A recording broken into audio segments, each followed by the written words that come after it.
जय जिनेन्द्र।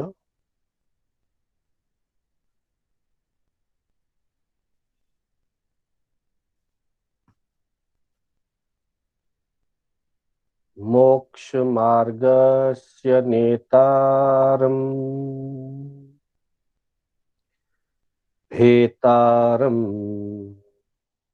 कर्म भूभृता ज्ञातारम् विश्वतत्त्वानां वन्दे तद्गुणलब्धये। वन्दे तद्गुणलब्धये। अनंत उपकारी, आस्था के आयाम, चरम तीर्थंकर श्रमण भगवान महावीर को वंदन। तीर्थंकर परंपरा में विचरण करने वाले समस्त चारित्रात्माओं को वंदन करते हुए उपस्थित धर्म प्रेमी बंधुओं, सुशील माताओं एवं बहनों, कर्नाटक जैन स्वाध्याय संघ के तत्वावधान में आयोजित इस कक्षा में मैं शांतिलाल बोहरा आप सभी का हार्दिक स्वागत एवं अभिनंदन करता हूं। जैसा कि हमारी कक्षा तत्वार्थ सूत्र के माध्यम से मोक्ष मार्ग, स्वरूप एवं मोक्ष मार्ग के महत्व, प्रकार आदि के माध्यम से इन विषयों का हम पारायण कर रहे हैं। तत्वार्थ सूत्र के 2 अध्याय का हमने स्वरूप जानने का, अर्थ समझने का प्रयास किया। दूसरे अध्ययन की समाप्ति के बाद उसके कुछ प्रश्न, कुछ जिज्ञासाएं विभिन्न स्वाध्यायी बंधुओं से, बहनों से प्राप्त हुई। उसकी चर्चा हमारी क्रमशः चल रही है। कल भी कुछ जिज्ञासा समाधान हमारे सामने हुए थे। आज भी उसी कड़ी में हम आगे बढ़ेंगे। उससे पूर्व कल की एक चर्चा जो भंवरलाल जी कवाड़ साहब का प्रश्न था, उसके संदर्भ में 1-2 बातें और जानने योग्य है। नो कषाय मोहनीय की जो उन्होंने बात कही थी, उसके लिए एक अच्छा उदाहरण ध्यान में आया। अभी दोपहर में नवरत्न जी बंसाली से बात हुई थी कि जैसे अग्नि, वैसे कषाय को भी किसी अपेक्षा से अग्नि का है। क्रोधाग्नि से मैं जल रहा हूं, क्रोध को भी एक अग्नि का ही रूप दिया है। जैसे अग्नि होती है, अग्नि जलती है, पर जलने के लिए या उसको, आग को टिकाए रखने के लिए, उसको बढ़ाने के लिए किसी न किसी प्रकार के ईंधन की जरूरत होती है। तेल डाल दो, घी डाल दो, घास डाल दो।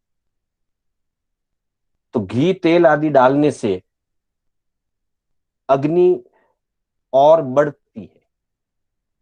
हालांकि घी और तेल आग नहीं है, आग अलग चीज है, घी और तेल अलग चीज है। लेकिन घी या तेल डालने से आग बढ़ती है। वैसे ही कषाय और नो कषाय को समझना चाहिए। जैसे कषाय आग रूप है और नो कषाय उसमें डाले जाने वाला ईंधन रूप है। तो नो कषायों के सपोर्ट होने से कषाय वृद्धि होती है, अतः उनको नो कषाय कहा गया है। दूसरी एक चर्चा नो कषाय के अंतर्गत जो रति और अरति शब्द आए हैं, रति अरति शब्द के अलग अलग अपेक्षाओं से अलग अलग अर्थ बताए गए हैं। 18 पाप में भी रति अरति को गिना गया है और नो कषाय मोहनी में भी रति अरति को गिना गया है। 18 पाप में राग और द्वेष भी है और रति अरति भी है। मोटे तौर पर देखने पर राग का और रति का अर्थ एक जैसा ही लगता है, जुड़ाव, आसक्ति, चाहना, ये सब राग या रति शब्द के अर्थ, मन को अच्छे लगने वाली, उसको राग भी कहा, उसको रति भी कहा। अरति और द्वेष के लगभग मिलते जुलते अर्थ मिलते हैं।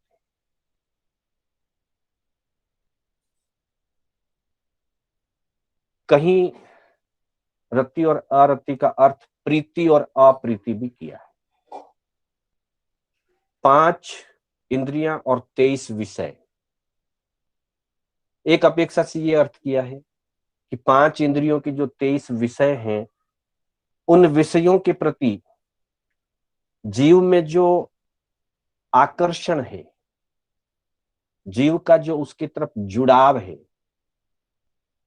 जो विषय उसे अच्छे लगते, मनोज्ञ लगते, उनके प्रति वो रति भाव करता है। राग का भी लगभग ऐसा ही अर्थ निकलता है, वस्तुओं से राग करता है, व्यक्तियों से राग करता है, जो उसको प्रिय लगता है उससे वो राग करता है। और जो इंद्रिय विषय उसे सुहावने नहीं लगते, उनसे वो दूर भागना चाहता है, उसको अरति कहा है। तो रति अरति का एक अर्थ मनोज्ञ और अमनोज्ञ से जुड़कर, और एक अर्थ भी बताया गया है रति अरति का, जो उसको राग और द्वेष से थोड़ा अलग हट करके अर्थ बताया गया है। वीरपुत्र जी, गेवरचंद जी बारसाब, उन्होंने जब वे ग्रस्त अवस्था में थे, पंडित गेवरचंद जी वीरपुत्र, उन्होंने नव तत्व के ऊपर एक बहुत विस्तृत पुस्तक की रचना की है। उसमें भी ऐसा अर्थ आया, और भी जगह जगह पर आ सकता है, देखने में मिलेगा। तो वहां यह अर्थ किया है कि रति का अर्थ है संसार के प्रति जो जुड़ाव है, संसार के प्रति जो आकर्षण है, वो चाहे इंद्रिय विषयों के प्रति हो अथवा व्यक्तियों के प्रति हो, विचारधारा के प्रति हो, जो संसार का आकर्षण है उसे रति कहा है। और धर्म के प्रति जो अरुचि भाव है, ज्ञान दर्शन चारित्र की आराधना के प्रति जो अरुचि भाव है, उसे अरति कहा है। तो फिर ध्यान दीजिएगा, संसार के प्रति रुचि, उसको रति कहा है, और अध्यात्म के प्रति या धर्म आराधना के प्रति, ज्ञान दर्शन चारित्र के प्रति जो अरुचि भाव है, धर्म सुहावना नहीं लगता है, आत्म स्वभाव में रहना या आत्मा के लिए कुछ करना ये अच्छा नहीं लगता है, उसको भी अरति कहा है। और संसार के प्रति जो जुड़ाव है उसे रति कहा है। तो विभिन्न अलग अलग अपेक्षाओं से, मतलब राग द्वेष और रति अरति एक नहीं है, अलग अलग है। अगर एक ही होते तो फिर 18 पापों में अलग अलग गिनाने की आवश्यकता नहीं थी। स्थूल दृष्टि से एक जैसे दिखाई देते हैं, लेकिन उसके अंतर्गत कहीं न कहीं कुछ गहरा या सूक्ष्म रूप से अंतर रहा हुआ है। तो ऐसी जो बात ध्यान में आई वो फिर आपके साथ चर्चा की। अब हम आज के प्रश्नों की तरफ चलते हैं। आज भी काफी लोगों के प्रश्न आए हुए हैं। क्रम से जैसे मेरे पास प्रश्न आए हैं, मैं उसी क्रम से उन प्रश्नों को लेता जा रहा हूं। जितने आज हो जाएंगे, अगर पूरे हो जाते हैं तो कल से हम तीसरा अध्ययन शुरू कर लेंगे, और अगर कुछ प्रश्न रह जाते हैं तो कल पूरे करके फिर तीसरा अध्ययन प्रारंभ करेंगे। आज मेरे पास जो प्रश्न आए उनमें मतलब कल ही आ गए थे, परसों ही आ गए थे, कल जितने हुए उसके बाद के क्रम में आज का प्रश्न इंदौर से सीमा जी जैन का प्रश्न है। सीमा जी, आप हैं उपस्थित? जी हाँ मास्टर जी, जय जिनेन्द्र। जय जिनेन्द्र, आप वापस म्यूट पे आ जाइए।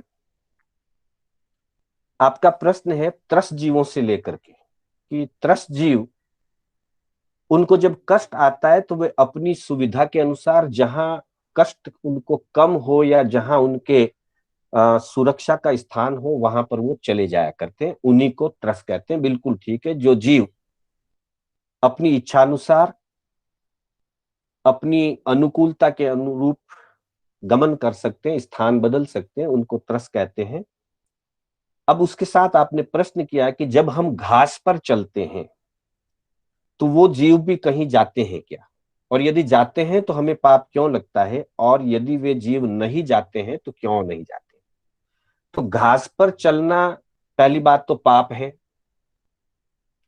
दूसरी बात, घास स्थावर है, वनस्पति का है, स्थावर है, इसलिए घास के जो जीव हैं वे जीव तो अपना स्थान बदल नहीं सकेंगे। अतः हमारे चलने से, अगर हम घास के ऊपर पांव रख के चलते हैं तो वनस्पति काय के जो एकेंद्रीय जीव, स्थावर जीव हैं, वो उन जीवों की विराधना होगी, वो कुचले जाएंगे, वो मशल दिए जाएंगे, वो दब जाएंगे, और कितने ही जीवों के उसमें कष्ट हो सकता है, और कितने ही जीव उसके अंदर जो है मृत्यु को प्राप्त हो सकते हैं। अतः हमें पाप लगेगा, क्योंकि वे स्थावर है, वो जा नहीं सकते। दूसरी अपेक्षा, घास के अंदर जहां घास होती है वहां कीड़े मकोड़े आदि त्रस्त जीव भी होते हैं, लेकिन वे जीव भी हमारे चलने से, क्योंकि हमें दिखाई नहीं देता है, भगवान का तो निर्देश यह है कि जो स्थान हमें दिखाई नहीं देता है, जिस स्थान की वस्तु स्थिति हमें स्पष्ट दिखाई नहीं देती है, एक श्रावक को उस पर पांव नहीं रखना चाहिए, उस स्थान पर, उस जगह पर पांव नहीं रखना चाहिए। साधु पुरुष तो रखते ही नहीं, भले चले बिना रह जाएंगे या कितना भी घुमाव करना पड़े तो घूम करके आना पड़े, लेकिन जहां स्पष्ट दिखाई नहीं देता है दिन में, वहां वे पांव नहीं रखेंगे। और रात्रिकालीन स्थिति में अगर चलना आवश्यक क्रिया के लिए जरूरी हो तो वे ओगे के द्वारा पूंज करके चलते हैं। तो संत पुरुषों की बात तो अलग है।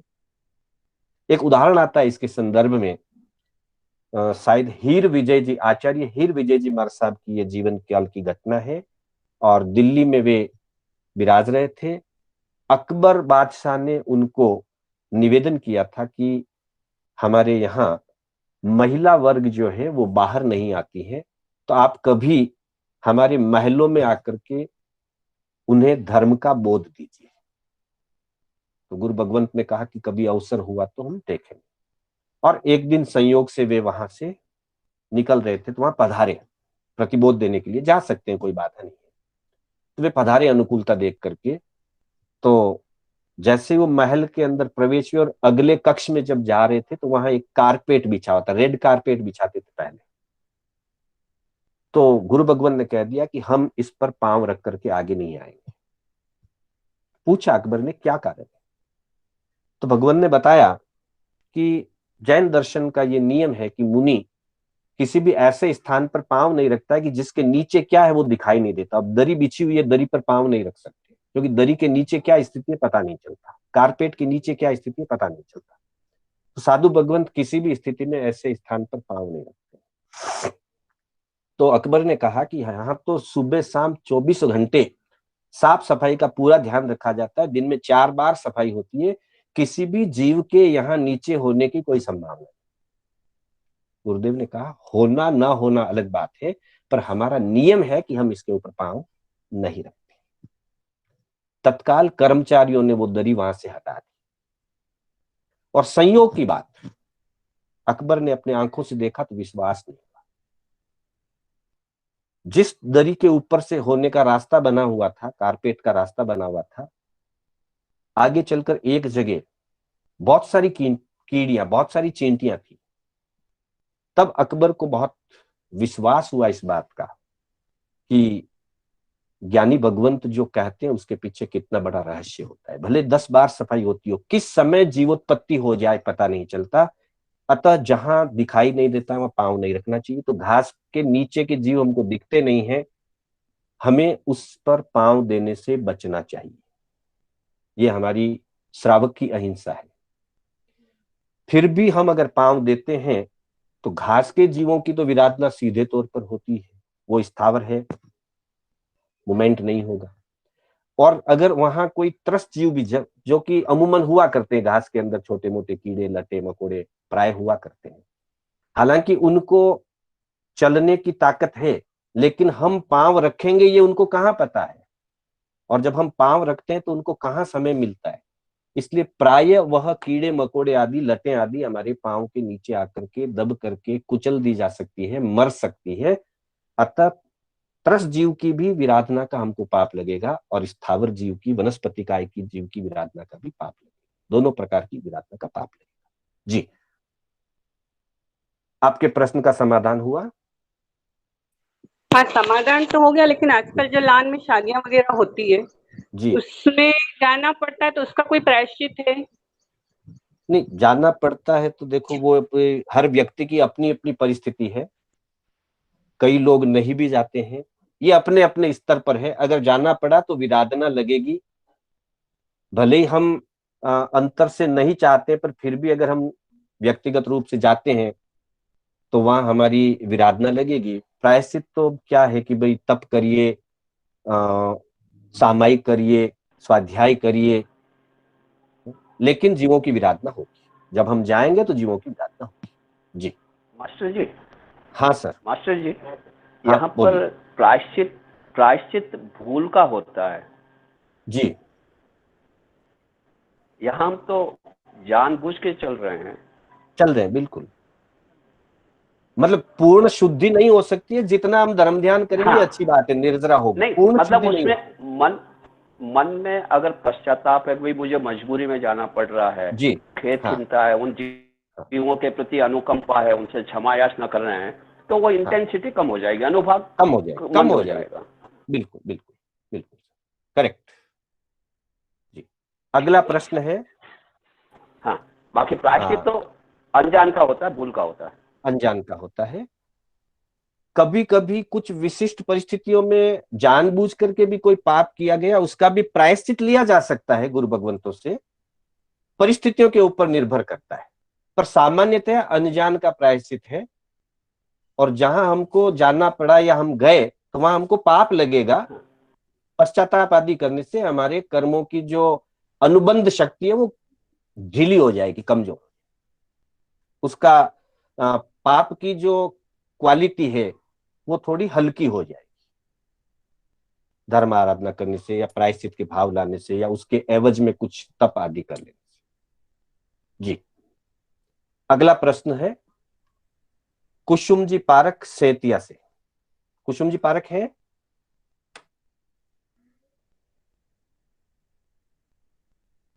कुसुम पारक?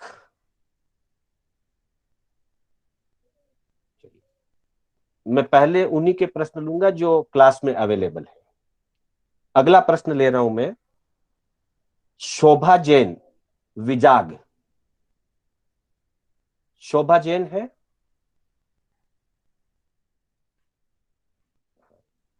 शायद वो उपस्थित नहीं है अभी क्लास में। चलिए,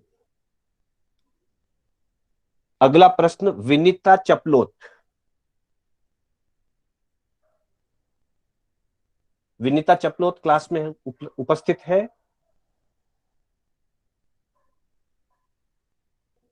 हो सकता है कल रहे प्रश्न भेजा, आज क्लास में उपस्थित नहीं है ये लोग। हाँ, अगला प्रश्न आरती कुम्मट, मुंबई। जय जिनेन्द्र मास्टर जी। जय जिनेन्द्र। आरती का प्रश्न ले रहे हैं, फिर शोभा जी का ले लेंगे, कोई बात नहीं। पहले आरती जी का प्रश्न ले लेते हैं अभी। शोभा जी भी उपस्थित है।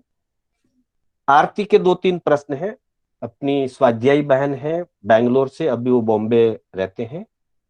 तो एक प्रश्न है उनका कि वैक्रिय लब्धि कितनी बार होती है? आहारक लब्धि के लिए जैसे कहा गया उन्होंने कभी कि आहारक लब्धि एक जीव एक बार, एक भव में, एक जीवन में 2 बार आहारक लब्धि का प्रयोग कर सकता है। और अनेक जन्मों में आहारक लब्धि का प्रयोग एक जीव अधिकतम 4 बार प्रयोग कर सकता है। आहारक लब्धि का आरती का ये प्रश्न है। तो आहारक लब्धि एक भाव में 2 बार। जी जिनेंद्र, जय जिनेंद्र। कौन? हाँ, आरती के प्रश्नों का उत्तर दे रहा हूं, दूसरे लोग अभी बीच में ना ज्वाइन करें। बात कर रहे हूँ। शोभा जी, मैं आपके प्रश्न का उत्तर बाद में दूंगा, आप पहले नहीं ऑन हुए थे। शोभा जी 1 मिनट रुक जाइए, मैं अभी आरती के प्रश्नों का उत्तर दे रहा हूं, फिर आपके प्रश्न का उत्तर दूंगा। ठीक है सर, जय जिनेंद्र। नहीं, उससे थी, मेरे को करना नहीं आया वो। ठीक है सर, हाँ जय कोई जिनेंद्र। बात नहीं, ओके कोई बात नहीं। हाँ, आरती के प्रश्न है कि जैसे आहारक लब्धि है आरती, वो एक भाव में एक जीव 2 बार लब्धि फोड़ सकता है। फोड़ना जरूरी नहीं है, अगर फोड़े तो अधिकतम 2 बार फोड़ सकता है। बहुत सारे ऐसे भी आहारक लब्धि संपन्न महान आत्माएं होती है जिनको पूरे जीवन में जरूरत नहीं पड़ती लब्धि ना भी फोड़े, कोई बात नहीं। अधिकतम अनेक जन्मों में मिला करके 4 बार आहारक लब्धि का उपयोग हो सकता है। 2 जन्मों में 2-2 बार करके कर सकते हैं, 4 जन्मों में 1-1 बार करके 4 कर सकते हैं, अथवा एक जन्म में 2 बार, फिर अलग अलग एक जन्म में 1-1 बार, किसी भी तरह से जैसी वस्तु स्थिति रही, अधिकतम एक भाव में 2 बार, अनेक भाव में 4 बार आहारक लब्धि। और वैक्रिय लब्धि का जहां तक सवाल है, ऐसी कोई लिमिटेशन नहीं है, अनेक बार की जा सकती है, सैकड़ों बार, हजारों बार उपयोग हो सकता है, कोई विशिष्ट संख्या नहीं बताई, अनेक बार का कहा गया। इसके अलावा एक प्रश्न आपका है आहारक शरीर का, कि क्या आहारक शरीर वाला जीव नियमा मोक्ष जाते हैं क्या? ऐसा नहीं है, आहारक शरीर वाले जीव नियमा मोक्ष जाए ऐसा नियम नहीं है। हाँ, आहारक शरीर वाले जीव उस भव में मोक्ष जा सकते हैं और नहीं भी जा सकते हैं, कुछ अधिक भवों के बाद, 3 भव, 5 भव, 15 भव के बाद भी जा सकते हैं। अधिक से अधिक देशोन अर्ध पुद्गल परावर्तन काल भी संसार में रह सकते हैं। अगर आगे चल करके मिथ्यात्व में चले जाएं और मिथ्यात्व स्थिति से निगोद आदि स्थिति में भी जा सकते हैं, अगर संसार परिभ्रमण लंबा बाकी हो तो अधिकतम देशोन अर्ध पुद्गल परावर्तन भी काल रह सकता है। ये बात आहारक शरीर वालों के लिए भी कही है।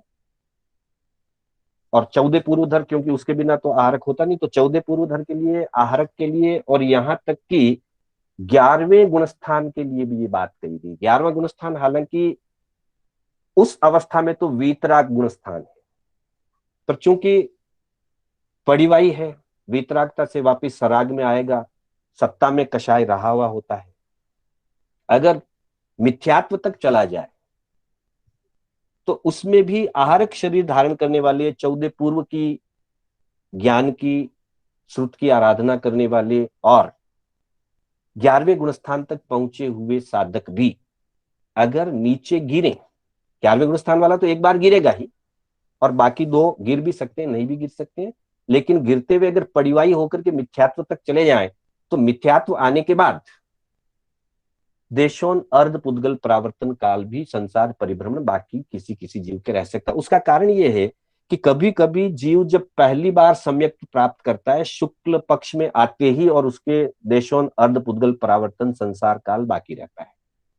उसी भाव में कभी कभी कुछ जीव आहारक लब्धि भी प्राप्त कर सकते हैं, 14 पूर्व का ज्ञान भी प्राप्त कर सकते हैं, और उपशम श्रेणी करके 11वें गुणस्थान तक भी जा सकते हैं, लेकिन उनका संसार परिभ्रमण काल अभी काफी बाकी है, तो वे उससे वापस नीचे उतरेंगे, और नीचे उतरने के बाद इतना लंबा अधिकतम संसार बाकी रह सकता है। इसलिए आहारक शरीर वाले को नियमा मोक्ष का कोई कारण नहीं है, नियमा मोक्ष जाएंगे उसी भाव में नहीं, लेकिन हाँ, आहारक शरीर धारण करने वाले मोक्ष जाएंगे ये नियम है, उसी भाव मोक्ष जाएंगे ऐसी नियम है।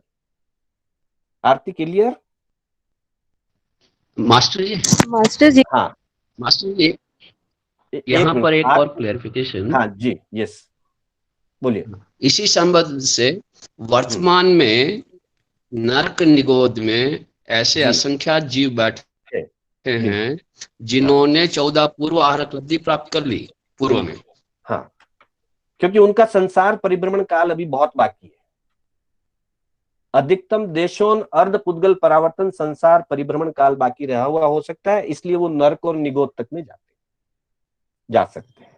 हाँ आरती। हाँ मास्टर जी, इसमें दो प्रश्न। पहले वाले में आहारक शब्दी अधिकतम 4 बार आपने बोला प्रयोग कर सकते हैं। मैंने 4 बार प्रयोग कर लिया, उसके बाद भी आहारक शरीर मिल सकता है या नहीं?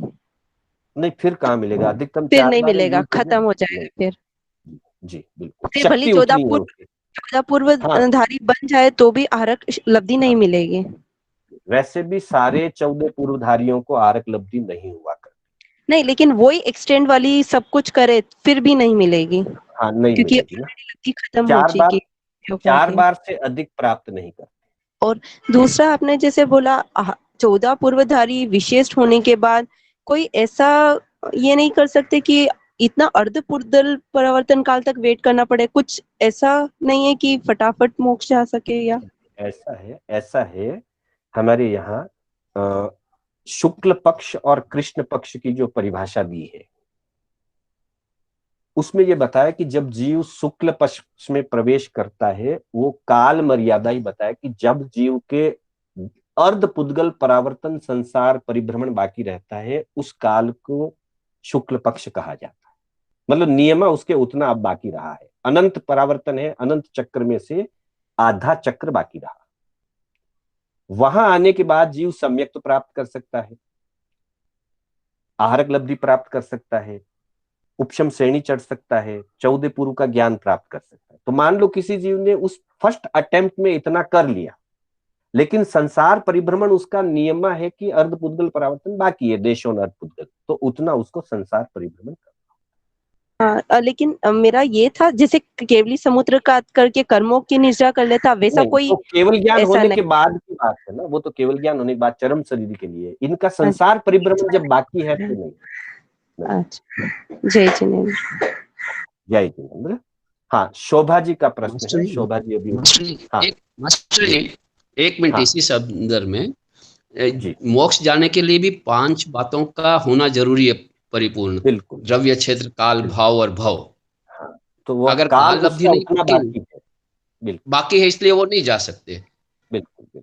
हाँ, भव सीमित कर सकते हैं, वो भव सीमित हाँ, हो जाएंगे। पर उतना काल संसार में रहना होगा। हाँ, काल लब्धि नहीं पकी अभी तक। हाँ बिल्कुल। हाँ क्लियर? ठीक है मास्टर। हाँ मास्टर जी। ओके। हाँ, शोभा जी। शोभा जी का प्रश्न था, वो उपस्थित है, बाद में हाँ सर, वो जय जिनेन्द्र सर। हाँ, जय जिनेन्द्र, हाँ सुन जय लीजिए। जिनेन्द्र सर। हाँ, अच्छा, आपने ये हारक लब्धि का जो है ना, 34 बार जो हारक लब्धि करता है वो नीमा मोक्ष चाहता है क्या? जो 34 नहीं, बार हारक ऐसा लब्धि कहीं फोड़ता है, नहीं, जरूरी नहीं, नहीं ऐसा जरूरी नहीं। ऐसा पढ़ने में आया है कि जो 34 हाँ, बार लब्धि फोड़ेगा वो नीमा मोक्ष जाएगा, ऐसे पढ़ने में आया है। तो इसके बारे में अगर आपको ध्यान में है तो बता सकते हैं। नहीं, मैंने ऐसा नहीं, कहीं नहीं पढ़ा है, हो नहीं सकता पढ़ा होगा। क्या? अच्छा मेरे ठीक है, ध्यान में। ठीक है। जी, किस अच्छा में आया हुआ ऐसा है तो बताइए, तो हम भी आगे प्रमाण देखेंगे। मतलब मेरे पास क्या, वो आरक शरीर के बारे में 20-25 पॉइंट्स लिखे हुए हैं, तो अच्छा, उसमें एक पॉइंट ऐसा आया हुआ है, तो मेरे को खुलासा करना था इसके बारे में कि वो सही है जी। कि नहीं करके। हाँ, नॉर्टन सा और कुछ ध्यान में है इसके बारे में कि चौथी बार आरक लब्धि वाला उसी भाव नियमा मोक्ष जाएगा, है ऐसा कुछ पढ़ने में? संभावना लगती है। अच्छा, चौथी बार ठीक अगर है। आर उपलब्धि करेगा तो हाँ, संभवतया आराधक पना में हो सकता है उसी हो सकता, हाँ भाव हो में। तो सकता है। नहीं, नियमा है क्या ऐसा कहीं ध्यान में आएगा? नियमा शायद ऐसा ध्यान में आ रहा, नियमा है, पर कंफर्म अच्छा, वापस देख के कंफर्म नहीं है, बताऊंगा। वापिस देख के बोलेंगे। ओके। ठीक है सर, हाँ, अच्छा ठीक है, कोई बात। हाँ, ठीक है। शोभा जी का जैसे एक खुद का हाँ, प्रश्न था। हाँ वही हाँ, वो द्रव्य मन, भाव मन, द्रव्येंद्रिय, भावेंद्रिय, ऐसे जगह जगह हाँ, पे आता है ना। तो जो हाँ, द्रव्य है वो, हाँ वो ये पुद्गल हाँ, रूप, प्रश्न मेरे ध्यान में है। आप बस, हाँ आप प्रश्न आपने हाँ लिख के भेजा है ना, उसको हाँ डिटेल मत करिए। हाँ। जी, अच्छा ठीक है सर, ठीक है सर। हाँ, ओके। ऐसा है, द्रव्य मन और भाव मन जो है, या द्रव्य इंद्रिय भाव इंद्रिय, जो आत्मा की ज्ञान गुण की जो शक्ति है, आत्मा की जो लब्धि है, उसको भाव मन या भाव इंद्रियां कहते हैं। और द्रव्य मन या द्रव्य इंद्रियां उसको कहते हैं जो पुद्गलों के द्वारा रचना बनती है। तो पौद्गलिक रचना जो होती है वो उस ज्ञान की प्राप्ति में इंद्रियों के द्वारा या मन के द्वारा जो चिंतन मनन होना है, इंद्रियों के द्वारा जो विषयों का ग्रहण होना है, उसके लिए द्रव्य इंद्रियां और द्रव्य मन सहयोगी होते हैं। अगर द्रव्य मन नहीं है या द्रव्य इंद्रियां नहीं है, आत्मा में तो वैसे अनंत ज्ञान की शक्ति तो है ही है, हर जीव में है, प्रकट नहीं है वो अलग बात है, लेकिन सभी आत्माओं में अनंत ज्ञान सत्ता रूप में या शक्ति रूप में रहा हुआ होता है। तो जितना जितना उसका सयोपशम होता है, जितना जितना उसका शुभ नाम कर्म आगे बढ़ता है, उस अपेक्षा से पुण्य आगे बढ़ने से उसको इंद्रियों की उपलब्धि होती है। तो द्रव्य इंद्रियां पौद्गलिक रचना है और भाव इंद्रियां आत्मा की ज्ञान गुण की शक्ति और उसका जो उपयोग होता है या उसे जो बोध होता है वो भाव इंद्रियां। उसी तरह से द्रव्य मन और भाव मन का भी संदर्भ जानना चाहिए। जी क्लियर? यही आपके प्रश्न की अपेक्षा है या और कुछ? शोभा जी? वो जुड़ नहीं पा रहे हैं, कोई बात नहीं। चलिए अगला प्रश्न मैं ले रहा हूं। आरती का प्रश्न हुआ और शोभा जी का प्रश्न हुआ। हाँ, विनीता चपलोत है उपस्थित? वो उपस्थित नहीं है। हाँ मास्टर जी, आज अच्छा, आज हाँ विनीता नहीं, जी। अच्छा केंद्रीय में भी वो जय जगन्नाथ। भाव समझना क्या? हाँ शोभा जी आप, हाँ एक मिनट, हाँ। शोभा जी क्या कहना चाह रहे हैं वापस? हाँ मतलब केंद्रीय जीवों में भी भाव मन समझना क्या? नहीं, उसमें हमारी चर्चा होती है कि आगम ऐसा मानते हैं, हाँ आत्मिक शक्ति संपूर्ण ज्ञान की हर जीव के पास है, हाँ, लेकिन बराबर। लेकिन आगम ये मानते हैं कि जिसको जितनी द्रव्य इंद्रियां होती है उतनी ही भाव इंद्रियां होती है, और द्रव्य मन होता है उसी को ही भाव मन माना है, ऐसा आगम का मानना है। कुछ ग्रंथकार ऐसा मानते हैं जो आप कह हाँ रहे वही हैं ऐसे पढ़ने में आया, वही कि बराबर। एकेंद्रीय जीव भी हो भले, पर उसमें भाव से इंद्रियां और मन सभी होते हैं हर जीव में, ऐसा कुछ ग्रंथकार मानते हैं, लेकिन आगम की ऐसी मान्यता नहीं है। आगम की यही मान्यता है कि जितनी द्रव्य इंद्रियां होती है उतनी ही भाव इंद्रियां होगी। वो पानवना सूत्र में जो इंद्रियों का थोकरा चलता है उसके हाँ, साथ वही। जी ठीक बिल्कुल। ठीक है, जय जय। ठीक है धन्यवाद। खुलासा। हाँ जी। हाँ, अ, विनीता चपलोत मल्लेश्वरम से अपने टीचर हैं, उनके कुछ प्रश्न हैं। उनका एक प्रश्न है कि विनीता आप तैयार है ना, उपकरण और लब्धि में क्या अंतर है? वही वापस द्रव्य इंद्रिय और भाव इंद्रिय वाली बात है। द्रव्य इंद्रिय और भाव इंद्रिय की जो अभी चर्चा चल रही थी, उपकरण जो है वो पुद्गल के अंदर विषय को ग्रहण करने की जो शक्ति है, पौद्गलिक शक्ति को उपकरण कहते हैं। किसी अपेक्षा से आंतरिक रचना को भी उपकरण कहा गया है, इंद्रिय के आंतरिक रचना को। तो मतलब जो पुद्गल से बना हुआ है वो उपकरण है, उसमें जो पुद्गल की शक्ति है वो उपकरण है। और लब्धि जो वो आत्मा का विषय है, मतलब ज्ञान की जो लब्धि उससे प्राप्त होती है, एकेंद्रीपना मिलना या पंचेंद्रीपना मिलना, वो जो ज्ञानावरणीय सयोपसम से उसमें जो शक्ति प्राप्त होती है, आत्मा की ज्ञान शक्ति, उसे लब्धि कहते हैं ना। तो इंद्रियां प्राप्त होने की जो आत्मिक शक्ति है, जो मुख्य रूप से ज्ञानावरणी दर्शनावरणी कर्म का सयोपशम है, वो है लब्धि। और जो उसके कारण से शरीर नाम कर्म, वेरिएबल वेस्ट। तो बाकी सभी लोग म्यूट पे रहेंगे।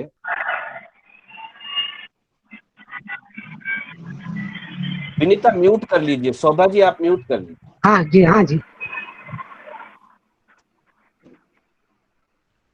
जो ज्ञानावरणीय कर्म के सयोपशम से जीव में जो इंद्रियों की लब्धि प्राप्त होती है, इसको इतनी इंद्रियां मिलेगी करके, यह लब्धि रूप है। और वो ज्ञानावरणीय कर्म का सयोपशम है, आत्मा की अपनी शक्ति कह दो, उपलब्धि कह दो, कुछ भी। और उपकरण जो है वो उसके अनुसार नाम कर्म के उदय से और शरीर नाम कर्म, अंगोपांग नाम कर्म आदि के उदय से जो शरीर में रचना बनती है, जिसके अनुसार उसमें उतनी इंद्रियों की रचना बनती है, उसमें निर्वृत्ति और उपकरण दो भेद किए गए हैं। तो जो पुद्गल रचना है और पुद्गल रचना के अंदर जो पुद्गल की शक्ति या आभ्यंतर पुद्गल रचना है, उसको उपकरण कहा। इसके बाद आपका एक प्रश्न और है कि भाजन शब्द का क्या अर्थ है? हाँ, भाजन शब्द का अर्थ होता है कोई भी पात्र। जैसे आत्मा के लिए शरीर भाजन है, भाजन यानी पात्र। और यो परखने परखाने के संदर्भ में अगर इस शब्द का अर्थ लिया जाए तो वहां भी आता है कि भाजन में लेकर के परखना चाहिए, अर्थात कोई भी अशुचि आदि लघु शंका आदि परखना हो तो एक बर्तन हुआ करता है, उस बर्तन में लेकर के परखना चाहिए, सीधा जाकर के। और शरीर से अशुचि का विसर्जन सीधा नहीं करना चाहिए, बर्तन में विसर्जित करके फिर परखना चाहिए। वहां परखने परखनाने के संदर्भ में भाजन शब्द का यूं अर्थ है, पर वहां भी वो बर्तन ही है। कुल मतलब मूलतः भाजन शब्द का अर्थ होता है बर्तन। तो आत्मा के लिए शरीर भाजन रूप है, मतलब जिसमें आत्मा खाती है। नहीं मास्टर, नहीं मास्टर जी, वो आया था हाँ। ना तदादीनी भाज्यानी, तो नहीं, उसमें उसका क्या वहां मीनिंग है? भाज्यानी नहीं है, वो भजना शब्द है। आपने भाजन लिख करके भेजा है ना, वो भजना है। एकादिनी भाज्यानी, भजना मतलब दो चीजें होती है, एक होती है नियमा और एक होता है भजना। जैसे किसी चीज का होना सबके लिए एक रूप हो, नियमता ऐसा होता ही है, तो उसको कहेंगे नियमा। जैसे मनुष्य पंचेंद्रिय ही होता है, तो मनुष्य के लिए पांचों इंद्रियां होना नियमा है। तिर्यंच में समुचय रूप से एक इंद्रिय वाले जीव भी होते हैं, दो इंद्रिय वाले भी होते हैं, तीन इंद्रिय वाले भी होते हैं, चार इंद्रिय वाले भी होते हैं, पांच इंद्रिय वाले भी होते हैं। तो तिर्यंच गति की अपेक्षा से कहा जाएगा कि तिर्यंच गति में एक से लेकर पांचों इंद्रियों की भजना है। यहां भजना का मतलब विकल्प कह सकते हैं हम, ऑल्टरनेट्स। जहां कंफर्म एक सिंगल डिसीजन होता है उसको नियमा कहते हैं। और जिन व्यवस्थाओं में या जिन पर्यायों में, जिन परिस्थितियों में एक से अधिक विकल्प होते हैं, अधिक ऑल्टरनेट्स होते हैं, ये भी हो सकता है, ऐसा भी हो सकता है, ऐसा भी हो सकता है, तो उसको भजना कहते हैं। आपका शब्द, मैंने भाजन पढ़ा था आपके शब्द को, आप भजना के बारे में पूछ रहे हैं। जैसे बहुत सी चीजों में ऐसा हम देख सकते हैं नियमा और भजना के लिए, कि जहां सम्यक चारित्र अगर किसी जीव को है तो उसके सम्यक ज्ञान और सम्यक दर्शन होंगे, ये नियमा है। जिसके सम्यक चारित्र है उसके ज्ञान और दर्शन सम्यक होंगे, ये नियमा है। परंतु जिसके ज्ञान और दर्शन है उसको चारित्र हो, ये नियमा नहीं है। अविरति जीव भी हो सकता है, उसको सम्यक दर्शन है और सम्यक ज्ञान है। कुछ जीवों को सम्यक दर्शन और ज्ञान होने के साथ चारित्र होता है, और कुछ जीवों को सम्यक दर्शन और ज्ञान होने के साथ चारित्र नहीं भी होता है। तो वहां दो विकल्प हो गए, तो उसको भजना कहेंगे। तो वो शरीर के संदर्भ में यही बात चली थी कि एकादिनी भाज्यानि युगपदे कस्मिन्ना चतुर्भ्यः, यही प्रश्न था शायद, या ये ज्ञान के बारे में था। ये एकादिनी भाज्यानि ज्ञान के बारे में, कि भाई भजना से एक जीव के पास एक समय में एक ज्ञान हो सकता है, दो ज्ञान हो तो मति और सुत होते हैं, तीन हो तो मतिसुत अवधि या मतिसुत मन पर्यव होते हैं, और चार हो तो मतिसुत अवधि और मन पर्याव होते हैं। ज्ञान के बारे में भी आया था और शरीर के बारे में भी आया था कि एक साथ एक जीव चार शरीरों की रचना के साथ रह सकता है भजना से। मतलब वाटे बहता वो औदारिक और वाटे बहता वो तेजस और कार्बन शरीर में रहता है, उसके साथ दो शरीर रहते हैं। सामान्यतया तेजस कार्बन के साथ औदारिक रहेगा या तेजस कार्बन के साथ वेक्रिय रहेगा। मनुष्य में पांचों शरीर की शक्ति होने पर भी एट ए टाइम वो चार का ही निर्माण कर पाएगा। तीन उसके मूल है, औदारिक, तेजस कार्बन। उसके पास दोनों लब्धियां हैं, वेक्रिय लब्धि भी है और आहारक लब्धि भी है। तो वो दोनों लब्धियां एक साथ नहीं फोड़ सकेगा, इसलिए कभी उसके पास तीन शरीर रहते हैं, औदारिक, तेजस, कार्बन।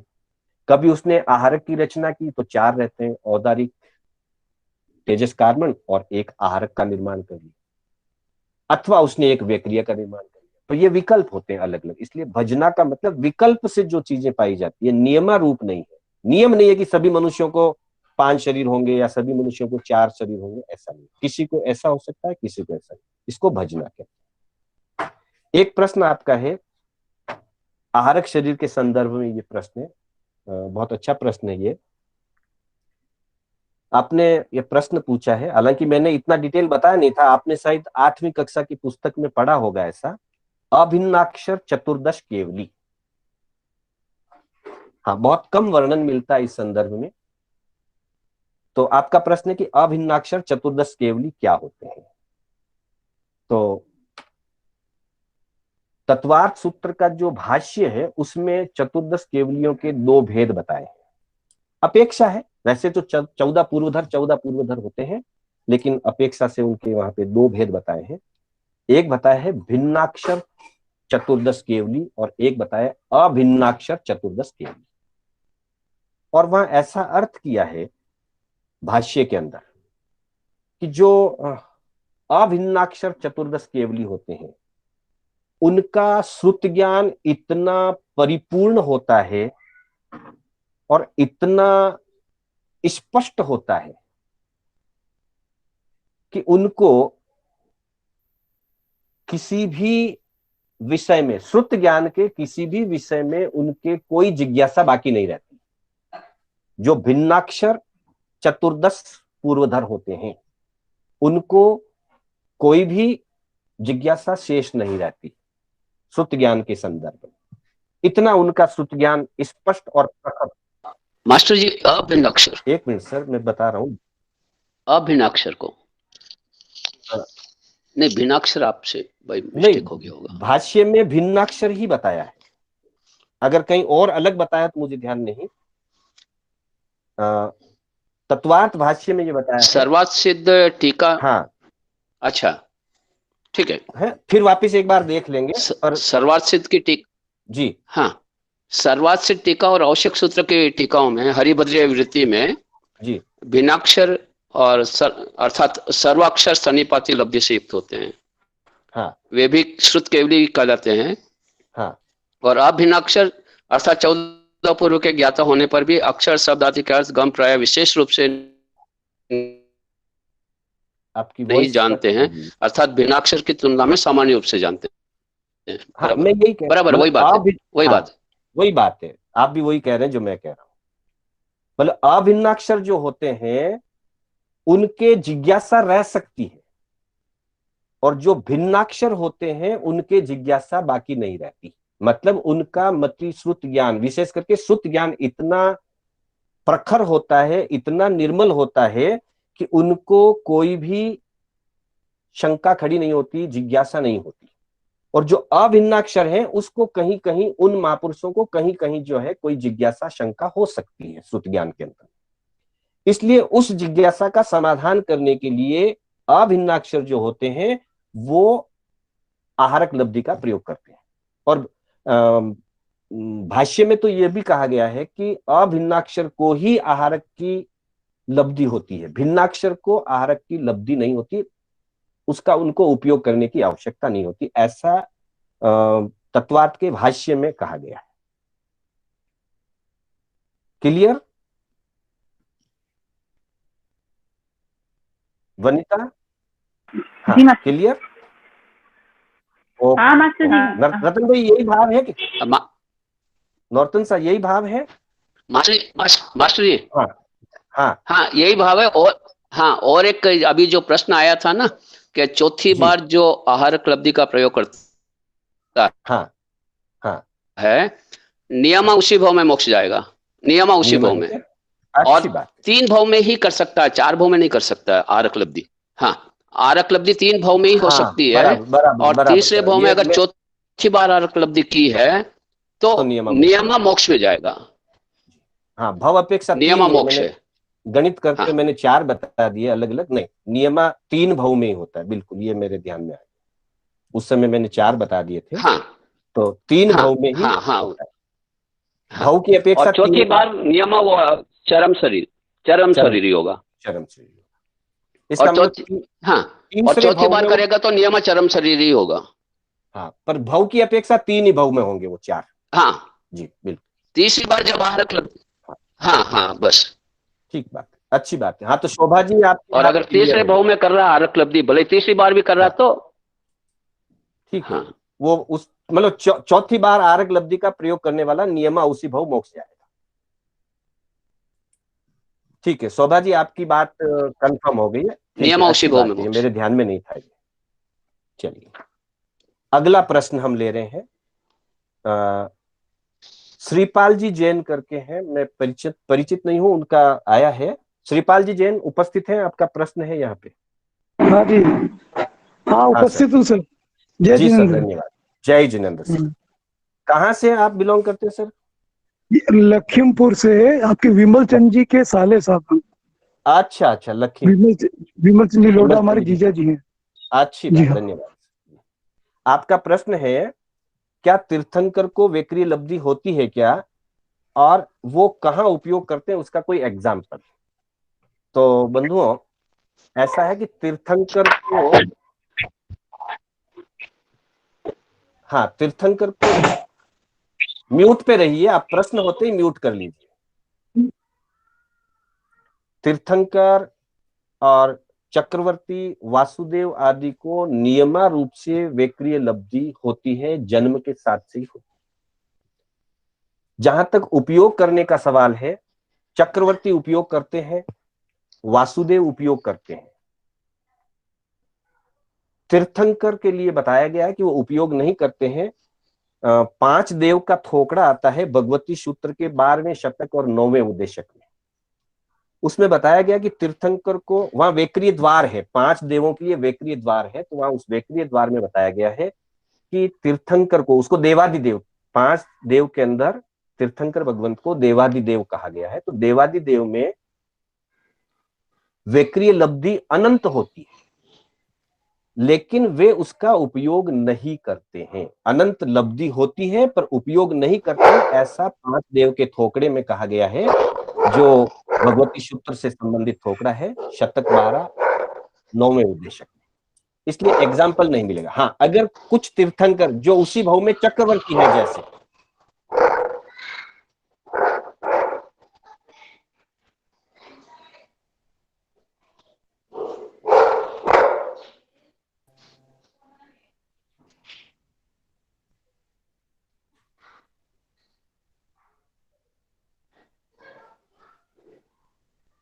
जो तीर्थंकर उसी भाव में चक्रवर्ती भी हैं, जैसे हमारे यहाँ शांतिनाथ भगवान, कुंथुनाथ भगवान, अरनाथ भगवान उसी भाव में तीर्थंकर बने थे और उसी भाव में चक्रवर्ती पद भी प्राप्त किया था। तो ऐसी स्थिति में वे उपयोग कर सकते हैं चक्रवर्तित्व की अपेक्षा से, वरना सामान्यतया तीर्थंकर वेक्रिय लब्धि का उपयोग नहीं करते हैं, लेकिन वेक्रिय लब्धि उनके पास अनंत होती है, ऐसा भगवती सूत्र के द्वारा 5 देव के थोकड़े में आया। जी, यही आपका अपेक्षा थी प्रश्न की। सब क्लियर? हाँ, अगला प्रश्न हम ले रहे हैं। अगला प्रश्न मेरे पास है अपने दीपचंद जी बंसाली, स्वाध्याय बंधु, जयनगर क्षेत्र से हैं, बैंगलोर के अंदर ही। जय जिनेंद्र। हाँ जय जिन, म्यूट रखिए। थाने हट तो मैं ही दिखूं मारो कौन कह रहे थाने कह रहे मार तो बाहर मत तो कब तू आ रहा, मत तो बंद कर वो थाने क्यों मिट। हाँ, सभी म्यूट पे रखिए और वीडियो ऑफ रखिए, सब लोग वीडियो ऑफ रखिए, फोन म्यूट रखिए। जी हाँ, 63 श्लाघनीय पुरुष के संदर्भ में दीपचंद जी साहब बंसाली का प्रश्न है।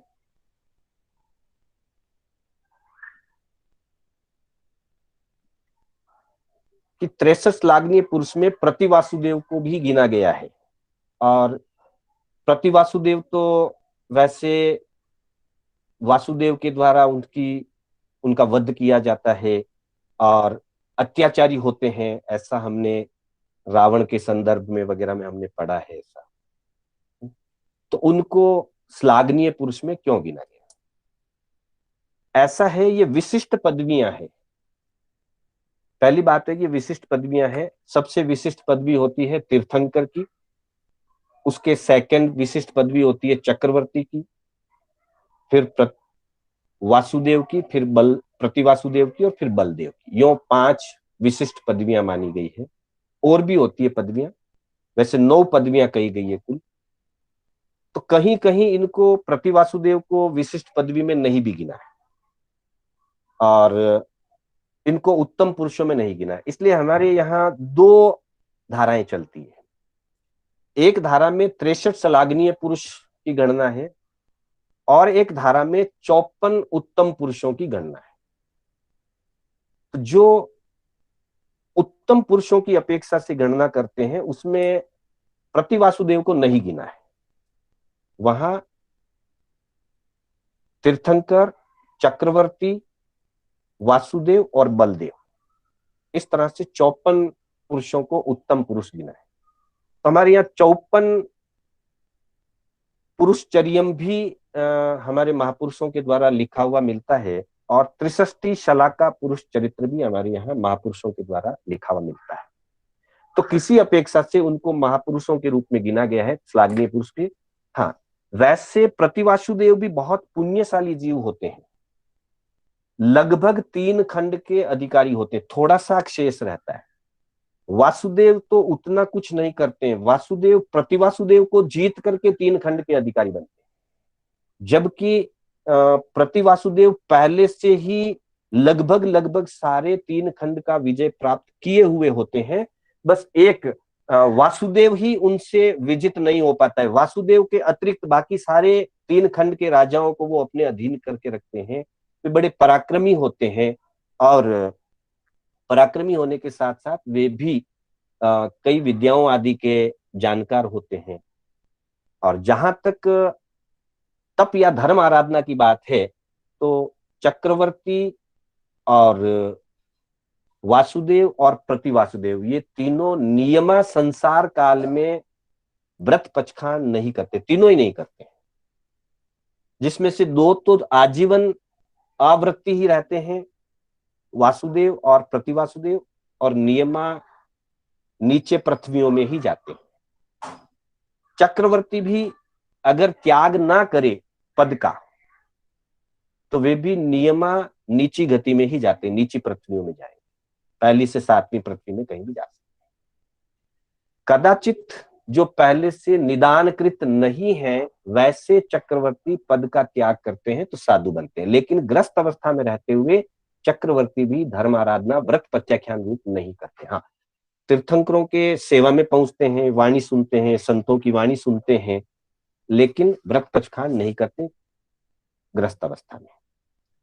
और जो निदानकृत नहीं है वे बाद में पद का त्याग करके संयम ले सकते हैं और लेते हैं। बहुत सारे चक्रवर्तियों ने संयम आराधन भी किया है। तो ग्रस्त अवस्था में धर्म आराधना तो वासुदेव, प्रतिवासुदेव और चक्रवर्ती तीनों नहीं कर सकते हैं, लेकिन कुछ सत्ता का मद कहें या किसी अपेक्षा से प्रतिवासुदेव के जीवन में पूरे जीवन वो इसी प्रकार के कार्य नहीं करते हैं। जीवन की आखिरी संध्या के समय में उनके द्वारा कुछ ऐसे कार्य जो समाज के लिए अनुकरणीय नहीं है, निंदनीय कार्य है, जैसा रावण ने सीता का हरण कर लिया था, ऐसे कुछ कार्य उनके द्वारा एक कोई बड़ा ऐसा कार्य हो जाता है, उसके कारण से वो निंदनीय माने जाते हैं उस पर्टिकुलर कार्य से। बाकी चीजें उनके जीवन में भी वो ऐसे एकांत रूप से दुराचारी या इस प्रकार से बुरे व्यक्ति नहीं होते हैं, पर एक कार्य ऐसा होता है उनका कि इसके कारण से वो अपने पद के प्रति भी न्याय नहीं कर पाते और वासुदेव के द्वारा उनको जीत लिया जाता है और हमेशा नियमा रूप से प्रतिवासुदेव वासुदेव के हाथों ही मारे जाते हैं। तो सामान्य अपेक्षा से उनको श्लाघनीय पुरुष में 63 में गिना है। उस एक अपेक्षा को ध्यान में रखते हुए 54 उत्तम पुरुषों में उनको न गिन करके प्रतिवासुदेव को अलग रखा गया 54 उत्तम पुरुषों में। तो अपनी दोनों धाराएं चलती है, 63 श्लाघनीय पुरुष में उनको गिना है और 54 उत्तम पुरुषों में उनको नहीं गिना। क्लियर सर आपका प्रश्न? नहीं गुरुजी, और उनकी माता भी 54 देखती है क्या? उनकी माता किन की माता? प्रतिवासुदेव की माता है। चक्रवर्ती की माता और तीर्थंकर की माता 14 स्वप्न देखती हैं और वासुदेव की माता 7 स्वप्न देखती हैं, बलदेव की माता 4 स्वप्न देखती हैं। प्रतिवासुदेव की माता के बारे में स्पष्ट रूप से मुझे ध्यान नहीं, पर सामान्यतः बाकी सभी महापुरुषों की माताएं एक उत्तम स्वप्न देखा करती हैं। प्रतिवासुदेव के माता के बारे में मुझे स्पष्ट अभी ध्यान में नहीं। तो ठीक है, धन्यवाद। ठीक है, ओके सर। मास्टर जी, इसी में तो तीर्थंकर भगवान भी संसार काल में तब प्रत्याख्यान नहीं करते? नहीं करते हैं। इसके संदर्भ में दो मान्यताएं हैं। श्वेतांबर मान्यता यही है कि तीर्थंकर संसार में जब वो ग्रस्त अवस्था में रहते हैं, संसार काल तो मोक्ष जाने तक भी संसार काल ही है। ग्रस्त अवस्था में जब रहते, तीन अवस्थाएं होती है, यूं समझो आप। एक होती है ग्रस्त अवस्था, जो संसार में रहते हैं। दूसरी अवस्था होती है छद्मस्त अवस्था। वैसे ग्रस्त अवस्था भी छद्मस्त अवस्था ही है, लेकिन विशेष रूप से दूसरी अवस्था होती है छद्मस्त अवस्था, जो दीक्षा लेने से लेकर केवल ज्ञान तक होती है। और तीसरी अवस्था होती है केवली अवस्था, जो केवल ज्ञान प्राप्त होने से लेकर मोक्ष जाने तक रहती है। तो संसार अवस्था तो ये तीनों है। तो आपकी अपेक्षा है ग्रस्त अवस्था की। ग्रस्त अवस्था के अंतर्गत वे श्रावक धर्म को स्वीकार नहीं करते हैं। इसके पीछे कहने का ये है कि उनका पराक्रम इतना मजबूत होता है कि जब वो लेते हैं तो संपूर्ण महाव्रत ही स्वीकार करते हैं। अनुव्रत तो अपेक्षाकृत वे ही लोग लिया करते हैं जिनकी महाव्रत लेने की पराक्रम की वैसी शक्ति नहीं हो। तो तीर्थंकर इस तरह से व्रत आदि को या श्रावक आदि के व्रतों को नहीं धारण करती हैं, ये श्वेतांबर मान्यता है। लेकिन एक जगह मैंने पढ़ा है, निश्चय केवली गम्य है, जैनेन्द्र सिद्धांत कोश के अंदर ऐसा वर्णन है कि श्रावक अवस्था में ही रहते हैं। जब तक वो ग्रस्त पर्याय में रहते हैं तो 5वें गुणस्थान में रहते हैं। मतलब गुणस्थान की अपेक्षा से उनको लिखा है, पर हमारे श्वेतांबर मान्यता यह है कि वो 4th गुणस्थान पे रहते हैं और व्रत पचखान नहीं करते हैं, और आंशिक व्रतों को या अणुव्रतों को वो नहीं ग्रहण करते, सीधे महाव्रतों को ही ग्रहण करते। जी हाँ, भंडारी जी कुछ कहना चाह रहे हैं। सुरेश जी भंडारी। अपने यहाँ सीधा 4थे से 7वें में ही जाते हैं।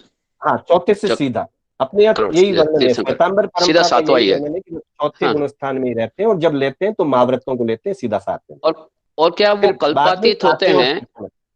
जी, कल्पातीत होते हैं, किसी की आज्ञा में नहीं रहते। और व्रत लेना है तो किसी की आज्ञा में लेना पड़ेगा, किसी को गुरु बनाना पड़ेगा, जब वो किसी को गुरु नहीं बनाते हैं।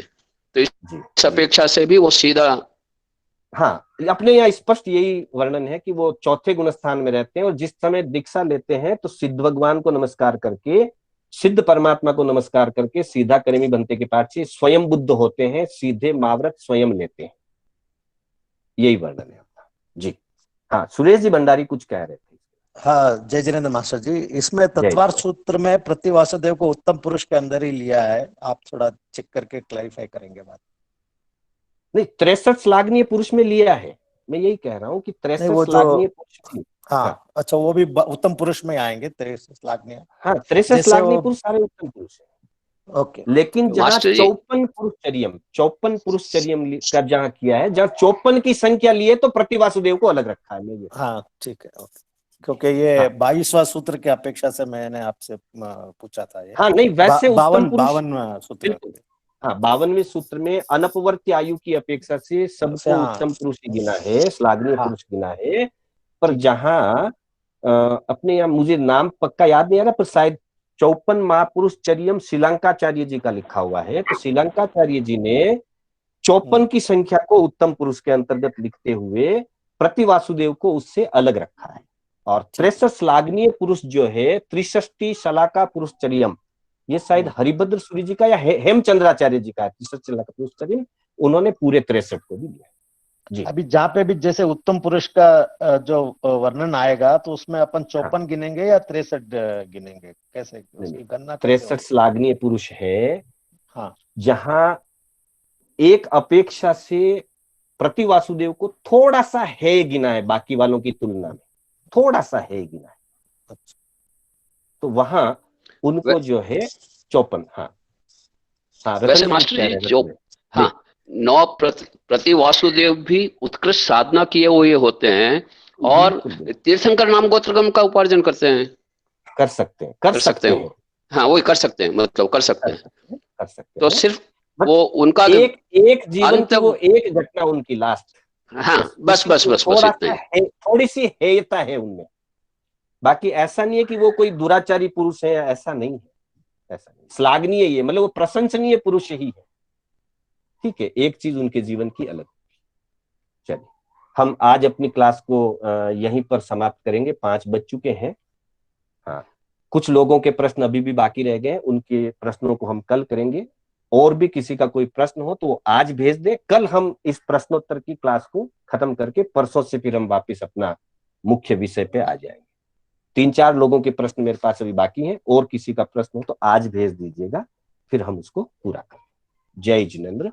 कोई भी आगम विपरीत कथन हुआ हो या कोई उपयोग चूकने से कोई शब्द का उच्चारण गलत हुआ हो तो मैं संघ की साक्षी से और आप सभी की साक्षी से, अपनी आत्मा की साक्षी से मिच्छामि दुक्कडम करता हूँ। मैं पुनः शांतिलाल बोहरा, कर्नाटक जैन स्वाध्याय संघ की ओर से आप